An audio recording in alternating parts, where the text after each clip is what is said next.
Saludos y gracias por permitirnos llegar a sus hogares a través de su programa Verdades al Aire.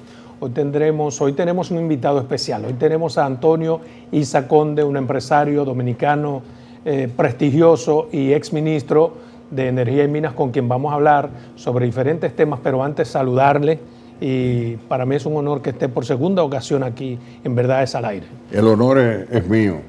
Me siento muy bien aquí contigo. Recuerdo aquel programa que hicimos que realmente me gustó mucho.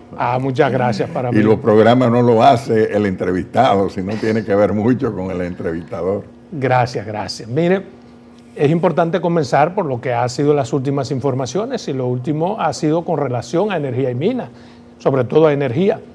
Luego de muchos escarceos, el presidente Luis Abinader tomó la decisión de retirar los aumentos y de mandar el tema por ante el Consejo Económico y Social. Sí. ¿Qué le pareció esa decisión? Mira, yo he hablado bastante de esto. Realmente, para mí, debo decirle, me dolió esa metida de pata del gobierno.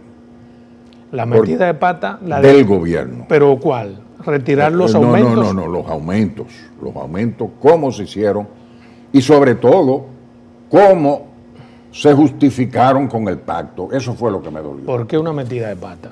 Si estaba pactado. ¿Por qué? Porque tú no le puedes aumentar como le aumentaron y además le anunciaron que iban a aumentarle más a gente que se está tragando un cable y escudándote en un pacto que prevé que para hacer ese aumento hay que hacer una serie de cosas que tienen que ver con reducir las pérdidas, con hacer más eficiente a la distribuidora, etcétera, etcétera. Pero la metida de pata, perdóneme, es porque no es el momento. Aumentaron sin haber creado las condiciones para que la población dominicana sintiera que el aumento tenía una justificación. Cuando tú le pides sacrificio a alguien, no es lo mismo que tú le pidas sacrificio y tú estar boyante, mientras que tú dices, mira, yo voy a hacer esto, voy a mejorar las pérdidas, voy a ser más eficiente, voy a acabar con el clientelismo de las distribuidoras. La situación internacional nos obliga a hacer un aumento. Pero antes de yo hacer un aumento, voy a tratar de disminuir las pérdidas. Pero ¿y cómo se puede, perdóneme, disminuir las pérdidas si precisamente el aumento es para generar recursos que puedan ayudar a disminuir esas pérdidas? ¿O no? No, claro que no. Tiene que ver el aumento de la nómina a los niveles que en esa distribuidora han aumentado las nóminas con eso. No. ¿Cómo se disminuye la pérdida? Mejorando la eficiencia el gasto, de los complejos, invirtiendo, en vez de invertir en salario o en nómina, invirtiendo en mejorar redes, invirtiendo en contadores buenos y sobre todo tomar una serie de medidas para evitar la evasión de la gente que no paga la luz. Pero hay que generar recursos para la inversión. Y para eso es el aumento del 3%. Pero primero tú tienes que sacar los recursos que tú tienes, porque a ti te están dando mucho. Mira, cuando uno vive en una empresa privada, cuando está quebrada, ¿qué hacen? ¿Qué es lo que primero hace un empresario? Reducir los gastos y hacerse más eficiente, más competitivo para ganar mercado. Aquí, como son empresas públicas, no importa las pérdidas que tú tengas, si tú tienes al Estado alimentándote, porque si no quebrarías. Entonces, es muy fácil tú no tomar ninguna medida para tú hacerte más eficiente, hacerte más competitivo. Entonces, cuando el Estado te grita, no aguanto más porque tengo demasiado carga con todos los incentivos que estoy dando, tú decís, bueno, le voy a pasar mi deficiencia al consumidor. ¿Estos aumentos que se han hecho esos señores son ilegales o inoportunos? Porque puede ser que sea legal. Bueno, estoy hablando de las... esto no es problema de legal o no legal en el caso de la distribuidora. Yo no estoy hablando oye, estoy hablando de la distribuidora, no de los organismos de supervisión, etcétera. Eso es un problema ya de otra naturaleza, porque la ley prevé eso, pero una cosa es lo que la ley prevé y otra lo que tú, una persona consciente, en una situación como la que está atravesando el país, decidas. Por eso le pregunto inoportuno, porque yo creo que... fue inoportuno. Exacto. Fue en cierta medida, podríamos calificarlo de egoísta, porque ilegal no fue. Vamos a ponernos claro porque la ley prevé eso. Hay que ser sincero. Ahora, el caso de la distribuidora es otra cosa. Tú no puedes, en una empresa quebrada, seguir aumentando nómina. Tú lo que tienes que reducirla. Tú tienes que amarrarte los cinturones. Pero las nóminas se han reducido en más de 1,000 personas. Las distribuidoras. En dinero, no. En dinero ha aumentado enormemente. Y vamos a poner claro, en una empresa quebrada, los niveles salariales ahí lloran ante la presencia de Dios. Pero volvámoslo a lo ético. Óyeme, tú me estás pidiendo a mí que me sacrifique, pero tú no estás haciendo ningún sacrificio. Pero lo peor de esto, me está justificando en un pacto que puede no ser perfecto porque no lo es.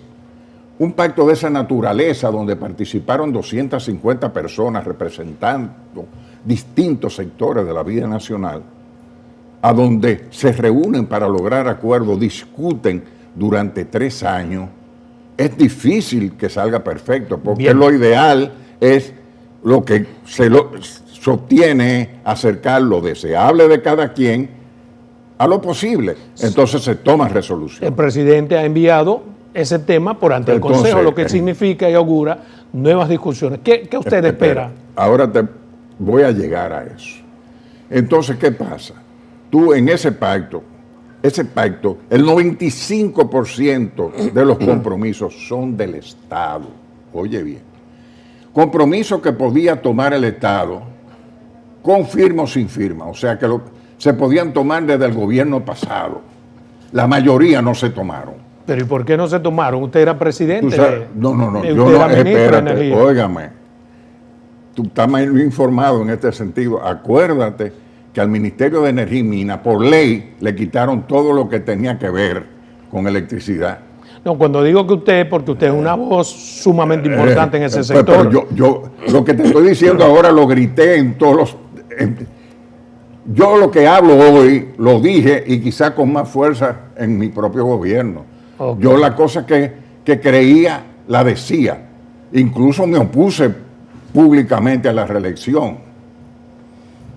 Me opuse públicamente siendo ministro, para no hablar de otras cosas. Sí, bueno, entonces yo no me callaba, lo hacía con la propiedad de vida, pero esa ya por ley no era área de mi jurisdicción, al punto que no nos convocaban a las reuniones de las empresas eléctricas que se hacían en el Palacio.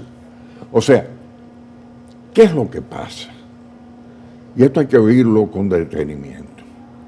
En este país, el problema principal del sector eléctrico, lo he repetido muchas veces, es que se cree o se piensa, los políticos sobre todo, que la electricidad es una mercancía política. Te ha dicho que las sedes son un botín político. Y las empresas eléctricas, un botín político.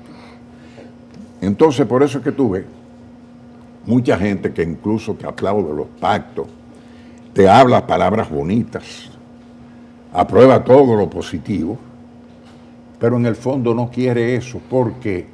Porque ninguno que maneje esa empresa, con excepciones, no puedo generalizar porque hay gente seria que ha trabajado en ese sector y ha hecho la cosa como Dios manda, pero a nadie le gusta estar atado. ¿Por qué usted lo define como un botín político? ¿Por qué? Porque lo que van a ir, van con él, básicamente, no todo, vuelvo y digo, pero en su mayoría van a hacer y deshacer. ¿Y no podría definirse mejor como un botín empresarial? Porque son los empresarios que se quedan con la gran parte. Estoy hablando de las empresas eléctricas, de la distribuidora. Los empresarios, oye bien, son dueños de una parte de la generadora, porque esa es otra concesión errada. los dueños de las generadoras, con algunas que son privadas, es el Estado el socio mayoritario. Ahora, ¿qué pasa? La ley le dio la facultad al socio capitalista a manejarla, porque uno de los propósitos de la ley era quitarle la administración de esas empresas al sector público, porque entendía que era un mal administrador. ¿Usted qué entiende? Yo estaba totalmente de acuerdo con eso. Ahora. Bien, continuamos con esta interesante entrevista con Antonio Izaconde. Antes de irnos a pausa comercial, tenía la palabra. ¿Puede, por favor, terminar la idea? Hablando que las empresas generadoras, el socio mayoritario es el Estado, no los particulares. Ahora, la ley preveía que quien administrara la empresa era el socio capitalista. ¿Por qué? Porque el espíritu de la ley era quitarle ese botín al sector público, porque se entendía que eran malos administradores. ¿Deben volver al sector privado? Vuelvo, espérate, déjame terminar la idea. Ahora, esa ley que capitalizó las empresas no fue una cosa ideológica. Era que esas empresas estaban quebradas y no eran sujetos de crédito, ni el Estado tenía el dinero para meterlo. Tenía que buscar un socio que metiera dinero, pero nadie iba a meter su dinero en una empresa mal administrada. Entonces ese fue el sentido de la ley. Yo no trabajé en la ley, yo la ejecuté. Sí, claro. Ahora bien, lo que el Estado no renunciaba y no debió renunciar nunca es a su papel regulador. Y ahí vuelve la falla del Estado como regulador. No hizo su trabajo el Estado. Ni lo ha hecho ahora. Y todavía hay deficiencia. Eso ha mejorado mucho. Vamos a ser. Ha mejorado, pero todavía tiene deficiencia. Yo le voy a ser franco. Cuando uno ve uno de los objetivos que debía tener el país, era que los organismos de supervisión sean totalmente autónomos. En el caso de la Superintendencia de Electricidad, históricamente, quizá ahora ha cambiado eso un poco, no tenemos poco tiempo en este gobierno, pero históricamente el superintendente es el presidente.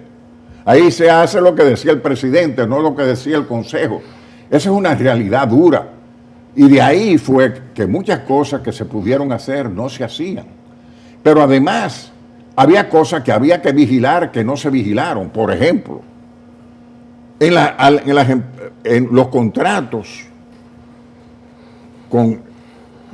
de las empresas capitalizadas preveían que se nombrara un comisario con poderes especiales para cada 3 meses hacer una auditoría muy amplia y darla a conocer al público. Bien, todo eso es en el pasado. Ahora mismo, ¿qué usted cree que hay que hacer? Eso existe todavía, porque esa ley está vigente todavía, esos contratos están vigentes.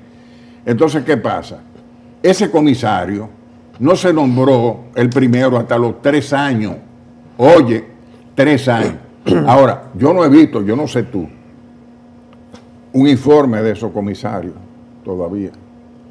Entonces, cuando hay un error en alguna de esas empresas, muchas veces se le achaca, mira, a los administradores, pero el papel del Estado como supervisor, él no ha renunciado a su poder normativo bajo ningún concepto. Él le ha dado la administración y tienen que administrar de acuerdo a las normas corporativas.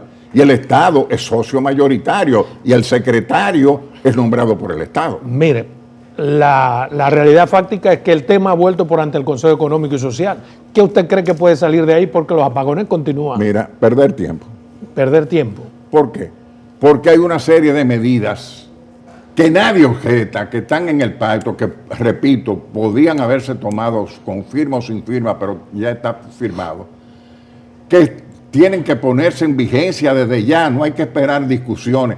Si el pacto duró 3 años, imagínate cuánto tiempo van a discutir esa reforma. Mientras tanto, el sector eléctrico sigue en picada. Entonces, ¿qué hacer? ¿qué hacer?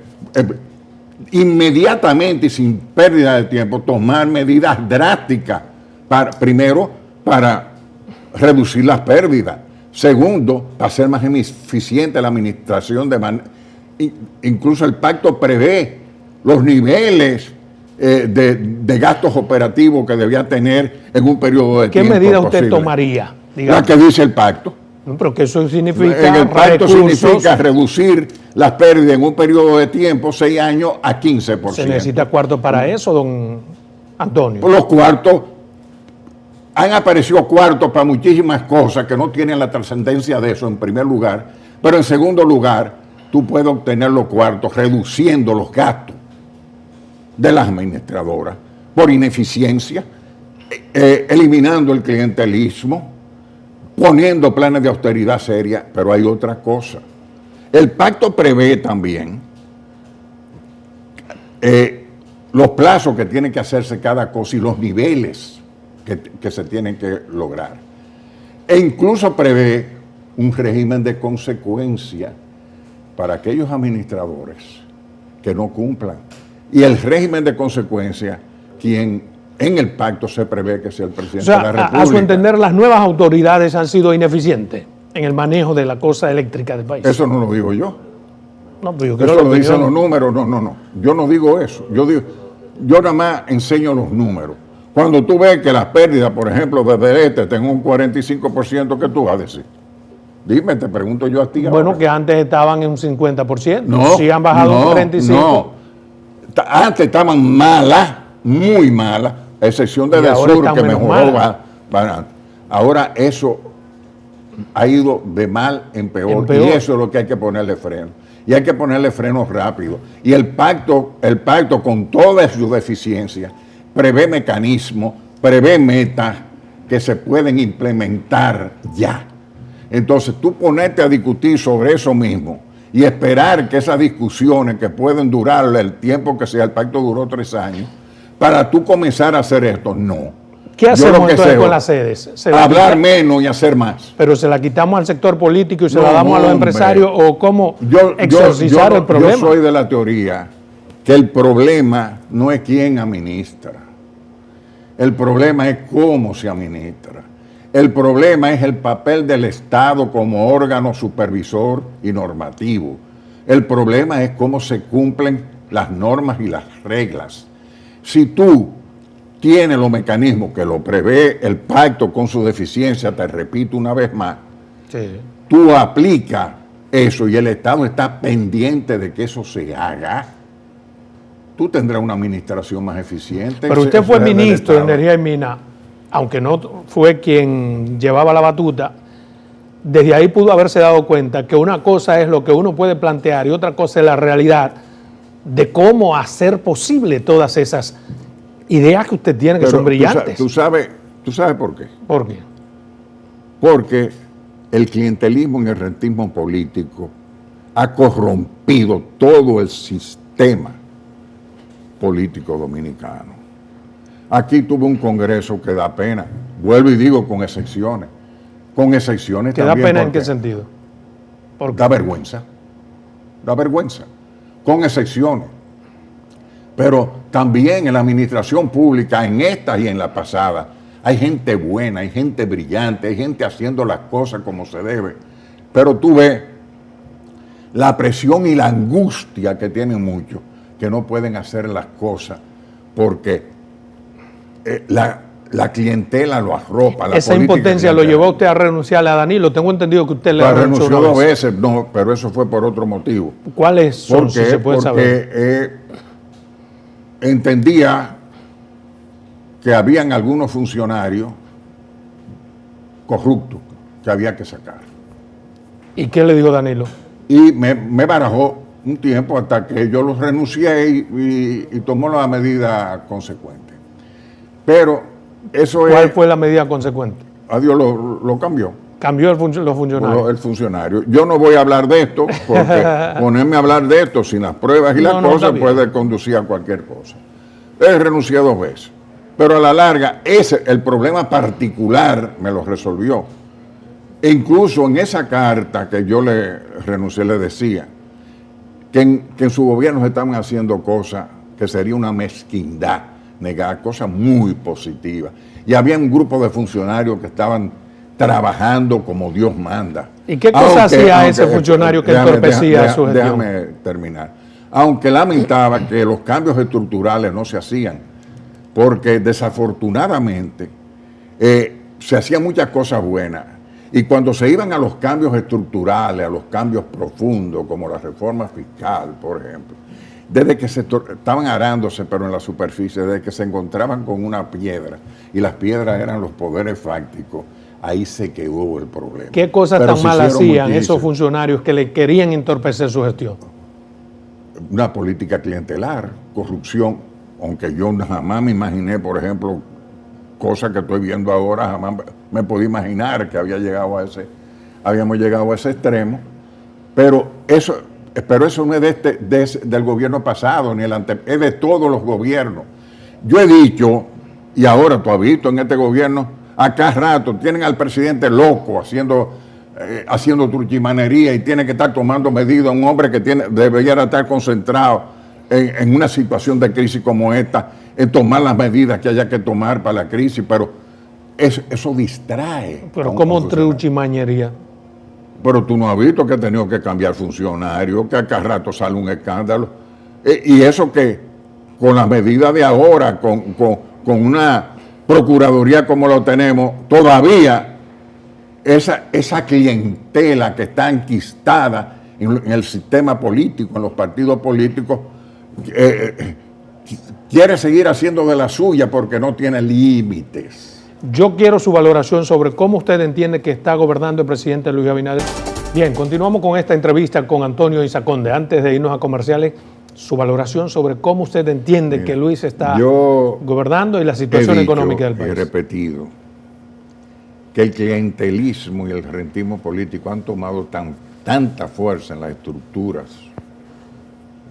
en los partidos, en la estructura política en general, que los líderes y funcionarios a veces se convierten en reos de confianza. Están limitados. ¿Está pasando eso ahora? Ahora pasa. ¿Por qué? Pasa porque lo estamos viendo todos los días. Hay medidas positivas que desde que un poder fáctico grita, se va para atrás. Ahora, las medidas, aquí se han tomado medidas importantes. La más importante para mí es la lucha contra la corrupción. El tener una procuraduría independiente o bastante independiente. Eso es un gran logro. Punto para el gobierno. Eso es un punto, pero ese casi no tiene precio. Mi diferencia es en el plano económico. Porque yo tengo una visión, no de ahora, para este gobierno, ni para el anterior, de años.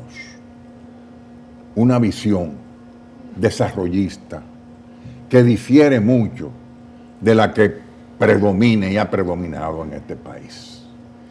Y eso me hace ver las cosas desde una óptica distinta y las medidas que se toman desde mi punto de vista también la veo con una óptica distinta. Por ejemplo, ¿usted no está de acuerdo con la situación económica, en cómo la maneja el gobierno? Ok, vamos a hablar de la situación económica. Estamos en una crisis mundial. Yo he dicho y he advertido que estamos frente a una tormenta perfecta que se ha estado formando, pero que los vientos comienzan a llegar. Esa tormenta perfecta la está combatiendo el gobierno fuertemente, con subsidios y con medidas economicistas. Yo creo que las medidas economicistas, como los aumentos de la tasa de interés, estas cosas, juegan algún papel, pero no van a la estructura del problema. Y te voy a decir las cosas de la manera más sencilla. Sí. El crecimiento económico de la República Dominicana, cuando tú lo ves en números, dice esto es un milagro. Y todos estamos felices porque vivimos en un país en crecimiento. Óyeme. Pero crecimiento no es desarrollo. Desarrollo es algo más, porque implica el ser humano, su presente, su futuro, su calidad de vida. Cuando te dan el número del crecimiento que tiene cualquier país, no el nuestro, que es un promedio. En este país, ese crecimiento se queda en el 10% de la población. ¿Por qué? Porque hay una desigualdad tremenda.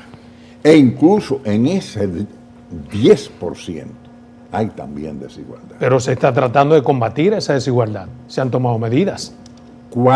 ¿Cuáles medidas reales, efectivas? ¿Cuáles? Óyeme, sí. Subsidios pasajeros. ¿Qué es preferible?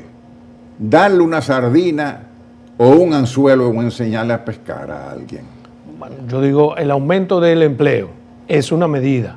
Porque exactamente. Pero la medida que se está tomando, el aumento de la máquina productora del país en cualquiera de los sentidos es otra medida. Pero mira lo que los subsidios el país tiene que, porque estamos en un asunto de sobrevivencia. Mira, la situación económica mundial afecta a todos. Espérate, el subsidio en algunos, no todos los subsidios, hay subsidios que son importantes y hay, sobre todo cuando son focalizados. Pero tú acabas de decir algo que no es real. Oye bien, las medidas que se están tomando para combatir la inflación, lo que tienden es a disminuir el empleo, a contraer la economía. O sea, todo lo contrario de lo que tú estás señalando. No, pero no lo digo yo, lo dicen los números del banco, que ha aumentado el número de empleo en 400,000. Pero la medida que están tomando, oye bien, cuando se toman medidas contra la inflación en términos economicistas, ¿qué es lo que pretende? Vamos a contraer la economía.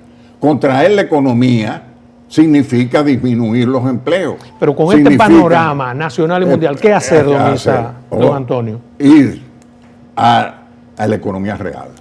No quiere decir eso que no se tomen algunas medidas de tipo economicista. Pero ¿qué ocurre? Volvamos a los promedios. Cuando tú hablas de inflación en cualquier país de un 8%, esos son promedios. La inflación para un tutupote o para un hijo de machepa son dos índices distintos. Cuando tú me lo promedias, eso no vale. Aquí todo el mundo está claro en qué hay que hacer. El problema es cómo hacerlo. Espérate. Vamos a comenzar. Ese es mi tema. Bueno. El problema no es hablar, sino hacer, tener propuestas escritos sobre eso. Óyeme, cuando tú te pones a ver la economía real de la República Dominicana, es una economía muy dependiente de insumos extranjeros. En la agricultura, no lo digo yo, lo dice el Banco Central, el 80% de los insumos son importados. Aquí no criamos pollo, ensamblamos pollos. ¿Le creemos al Banco Central? Bueno, ese es el organismo que tiene las estadísticas. Pues entonces tenemos que creerle cuando yo le digo que el Banco Central habla de 400,000 nuevos empleos. Pero la medida que está tomando es para reducir esos empleos del que está hablando. Pero es el mismo banco, lo que le quiero decir. Es el mismo banco, pero está tomando medidas que cree oportunas para contraer la economía. Y eso no lo está haciendo el Banco Central de la República Dominicana, lo está haciendo los bancos centrales del mundo, y vamos a hablar de lo que eso representa para República Dominicana. Si tú me dejas el chance de concluir la idea. Claro, okay. Este programa es suyo. Bueno, fíjate, nosotros tenemos que invertir, más que hay subsidios que hay que mantener, pero más que en subsidios, tratar de integrar más al origen la producción. ¿Cómo lo hacemos? Tratando de depender menos de insumos extranjeros. O sea, sembramos el país. Sembrando el país, pero vamos a sembrar el país en los ítems que seamos competitivos. Nosotros, por ejemplo, en la agricultura, estamos sembrando a veces, en la agricultura y en la industria, estamos dedicando recursos a cosas que no somos competitivos. Entonces, y cuando yo hablo de competitividad, oye bien, es competitividad auténtica. Pero eso que se va en la innovación, en en invertir en capital social, en salud, en educación, en tener trabajadores más preparados, capaces de producir productos diferenciados para competir. Pero en eso que usted sugiere, don Antonio, es exactamente lo que Agricultura dice que ha invertido, más de 7 mil millones, sembrando el país. O sea, pero, eso que usted sugiere se está sembrando, ¿cómo? Aquí es que está los productos primarios no es que garantizan nada más. No es sembrar sobre todo y estimular la siembra en los productos que tengamos más ventaja comparativa. Haciendo un esfuerzo de ir más al origen, de depender menos de los insumos extranjeros. ¿Por qué?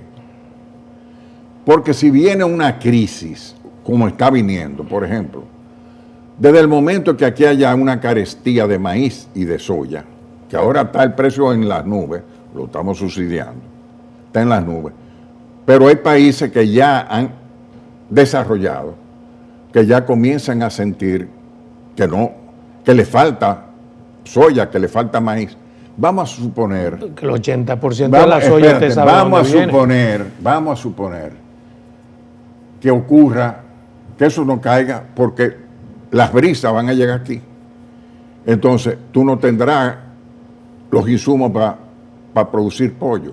Entonces, pero qué mejor incentivo, perdóneme. Tú tienes que tratar de comenzar a producir cosas que puedan permitir mayor autonomía frente a la dependencia de insumos. Para eso el gobierno está invirtiendo unos 10 mil millones en incentivos con tasa cero para los productores. ¿Qué mejor incentivo que usted le dé un préstamo? Por Dios, yo no te estoy diciendo que los incentivos están buenos, sino también a dónde debemos dirigir la inversión. Si yo te doy incentivos para que tú sigas haciendo lo mismo, produciendo lo mismo, a la larga, si viene esa tormenta perfecta, todo eso se te va a acabar por más insumos que sea. ¿En qué renglones entonces debemos dirigir eso? La idea sí, en cualquier renglón es tratar de ir más al origen, tratar de depender menos de insumos extranjeros.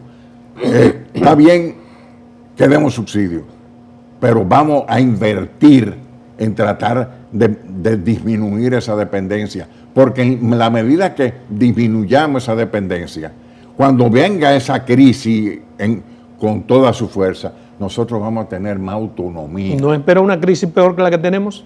Claro que sí. ¿Sí? Sí. Mire, usted... Pero no soy yo que lo digo. No lo dicen los números. Yo tengo hasta un plano. Sí.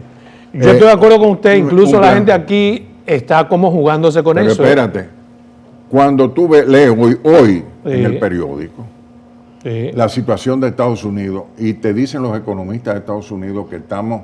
Entra en una recesión económica, técnica. ¿Qué significa eso para nosotros? Yo quiero que hablemos de eso, pero en un minuto, porque antes de llegar ahí yo creo que usted tiene una oportunidad maravillosa de ayudar al gobierno, y es que el ministro de Economía es sobrino suyo. Usted se ha sentado y le ha explicado todas estas cosas. Él sabe todo eso.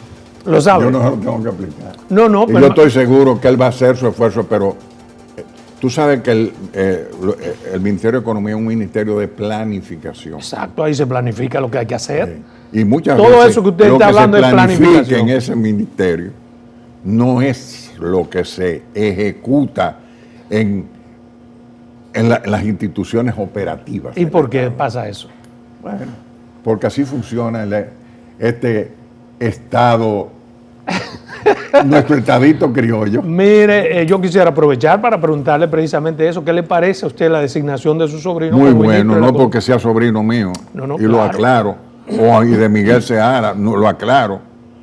Esas son gente preparada, son gente seria, son ciudadanos ejemplares en todos los sentidos de la palabra, y yo lo apoyé desde el primer día y dije, no es porque Pavel sea mi sobrino querido, mi sobrino mayor y querido. Pero tiene el temple para que se cumplan esas cosas, además, como usted dice. Yo estoy seguro que sus actuaciones van a ir en beneficio del país. Bueno, y las medidas que tanto, hasta ahora, las medidas que veo que están tomando van en buena dirección. Y yo creo que eso va a ayudar al Estado.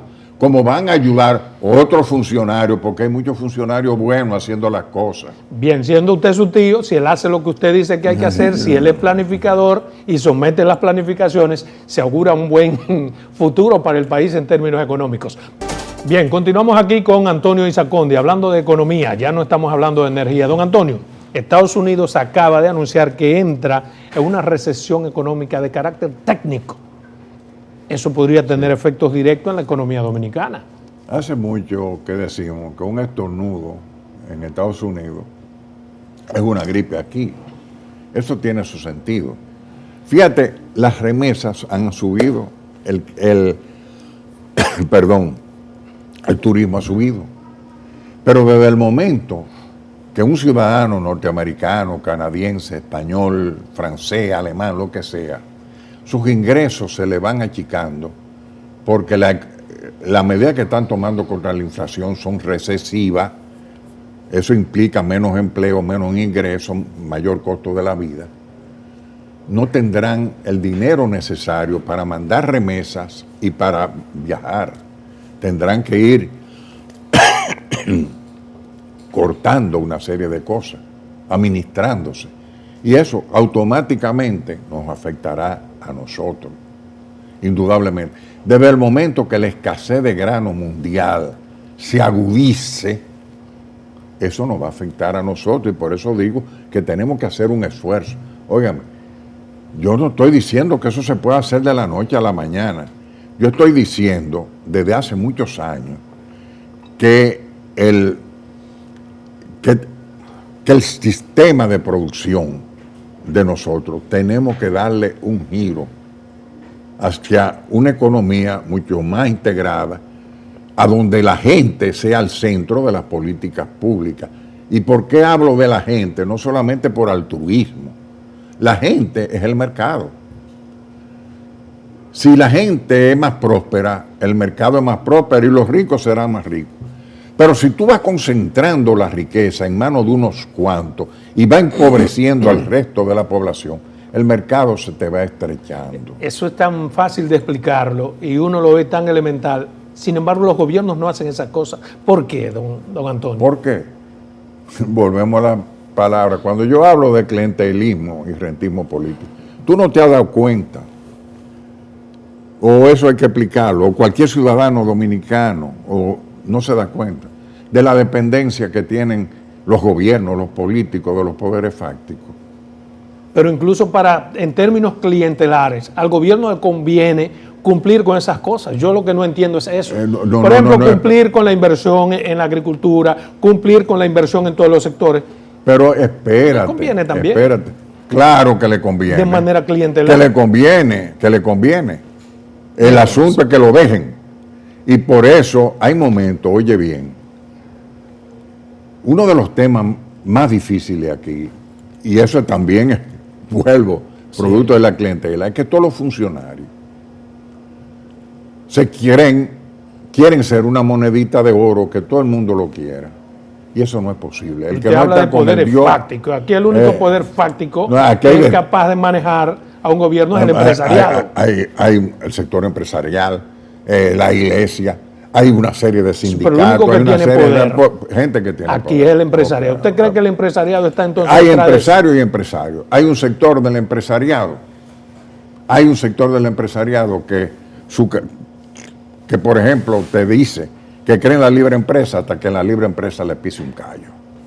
O sea, hay otros empresarios innovadores que están tratando de hacer las cosas bien, como en todo. O sea, y en la política, y yo, la esperanza mía es que aquí hay políticos jóvenes y menos jóvenes, hay empresarios jóvenes y menos jóvenes que están formando, que tienen en su cabeza una idea diferente a la del pasado. A ver si le entiendo. Que son desarrollistas. Hay un sector empresarial entonces que está bombardeando las iniciativas. No es que la bombardea, es que es retrógrado. Bueno, con sus te voy a enseñar una cosa muy fácil. Sí. Cuando aquí se habla de un aumento de precio, de un aumento de sueldo de los trabajadores, del salario nominal, que para mí el salario nominal no es nada, porque el salario nominal, regularmente, esos aumentos, sube por la escalera y la inflación sube por el ascensor y se va. Sí. Yo lo que creo, y he hablado toda la vida de eso, en el salario real, la cantidad de bienes y servicios que puede comprar un trabajador con el salario nominal que gana. Y cómo tú aumentas esas capacidades para comprar. Por ejemplo, mejorando los servicios públicos. Si un trabajador gasta más según las últimas estadísticas que yo vi, el 19% de sus ingresos en transporte. Si tú mejoras las condiciones del transporte drásticamente, tú vas a mejorar. Claro. Si tú mejoras la educación, va a mejorar los ingresos y la salud. Tú sabes lo que, a pesar de todos los planes, a pesar de todo lo que está haciendo el gobierno, mira lo que hizo en Senasa, que aumentó el subsidio que se lo da para las enfermedades catastróficas. Aumentó a 2 millones. Entonces son cosas. Todo eso es plata. Pero tú sabes lo que gastan los trabajadores aún en salud. Entonces, si tú tratas de mejorar todas esas cosas, tarde o temprano, el trabajador recibirá más bienes y servicios con el salario que tiene. Y eso no se lo traga la inflación.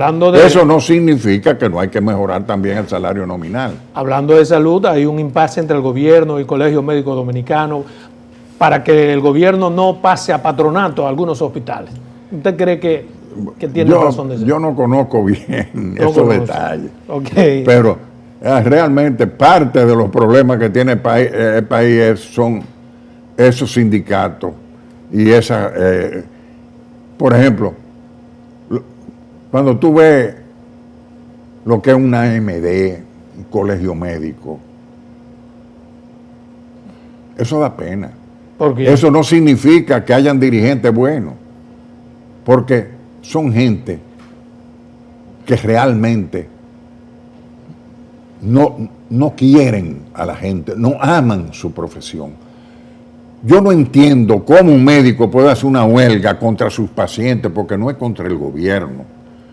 Yo no entiendo cómo un sindicato de maestros puede dejar de dar clases atrasando sus alumnos que de por sí están atrasados.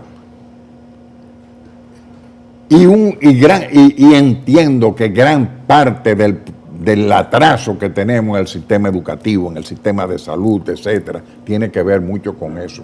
No todo, con los gremios. Pero tiene que ver, los gremios son cómplices de todo ese desastre que hay en el Sin país. embargo, la superación que han tenido esos sectores ha sido por sus gremialistas, por las luchas intestinas. ¿A costa de? Bueno, a costa de sangre y fuego, como todo aquí. Sí. Mire, don Antonio, su valoración sobre la aprobación de la ley de extinción de dominio. Bueno, eso es una cosa que yo deseaba y fui de lo que firmé. No afecta al empresariado. Y creo que eso es positivo. Ahora, cuando salió la primera que salió, yo me puse el grito al cielo, como muchos que apoyaban esa ley. Ahora, gracias al esfuerzo que se hizo en la Cámara de Diputados, etcétera, salió algo mejor. Todavía, por lo que he leído, porque yo no soy un especialista, hay algunos asuntos cuestionables. Por eso, yo apoyé una propuesta que hizo tu amigo Víctor Bautista, en el sentido de que sería conveniente hacer un taller con los constitucionalistas para despejar todas esas dudas y quizás hacer un aporte todavía para mejorarla más. Y consta, lo apoyé, no obstante que yo me prometí hace años, y no creo ya, ni en seminarios, ni en reuniones, ni en nada de eso, porque yo creo que ahora es un momento que no podemos desperdiciar tiempo en la situación que vive el país y el mundo, en bla, bla, bla, sino haciendo cosas. Pero aquí, cada vez que tú hablas de cualquier tipo de reforma estructural y le va a pisar los callos a alguien, eso se queda ahí. Y tú no puedes hacer, por ejemplo, una reforma fiscal si tú no le pisas los pies a alguien. Pero, ¿hasta cuándo puede aguantar el gobierno sin hacer una reforma fiscal? No hablo de tributaria fiscal. ¿Hasta cuándo? ¿Hasta cuándo? Bueno, su sobrino ha dicho que está en pausa, hasta que nuevo esté en aviso. pausa. Y es una palabra mal ahora. Yo no estoy de acuerdo con él. ¿Por qué? Porque yo creo que eso hay que hacerlo ya. Pero ¿y el precio? No importa, ese es el precio que tiene. Eso es lo que diferencia un estadista de un político. El político tiene su capital político en un banco, sí, ganando intereses que la inflación lo va devaluando. El estadista lo invierte, aunque momentáneamente vea su capital político reducir, por una cosa que va a tener beneficio. Y la explosión social que puede provocar eso en estos momentos, meterse en una reforma fiscal. Eso depende, ¿A quién se la porque la sumamos? reforma fiscal que tú estás pensando no es la que yo estoy pensando. Bueno, pero si vamos a hacer una reforma, tiene que ser una reforma cierta. Una reforma fiscal no regresiva. Una reforma fiscal justa que beneficie a los de abajo. Explíqueme cómo se haría eso, una reforma fiscal justa que solamente beneficie a los de abajo. El régimen fiscal que tiene la República Dominicana es el más injusto que tú te imaginas. La mayor parte de los impuestos son regresivos, lo pagan los pobres. La cantidad yo creo que hay incentivos que hay que mantener, pero la cantidad de incentivos que existen, que no benefician a nadie, sino al que los recibe, eso hay que revisarlo. Todo el andamiaje en que se monta el sistema financiero hay que revisarlo. El sistema de seguridad social hay que revisarlo. O sea, la reforma fiscal de la que yo hablo es una reforma fiscal desarrollista en beneficio de la gente y para la gente. Usted habla de la misma reforma que tiene el gobierno en carpeta, solo que no es el momento. El problema de la reforma es el cuándo hacerlo. Eso depende, porque vuelvo y digo, ya reforma es reforma, porque yo he estado ahí. Hay reformas que lo que tratan, cada vez que se habla de eso, no es una reforma fiscal, es una reforma tributaria. Y regularmente, ¿a quién afectan? Al más pequeño. Y la que yo pienso no tiene que ser justa, desarrollista, pensando en la gente, equitativa. Bien, con usted siempre el tiempo es demasiado cruel, porque se va demasiado rápido. Así que para mí ha sido un honor tenerlo aquí en Verdad es al Aire, y queda abierta otra entrevista, porque me gusta la forma en que usted maneja los temas. Para mí un placer. Gracias.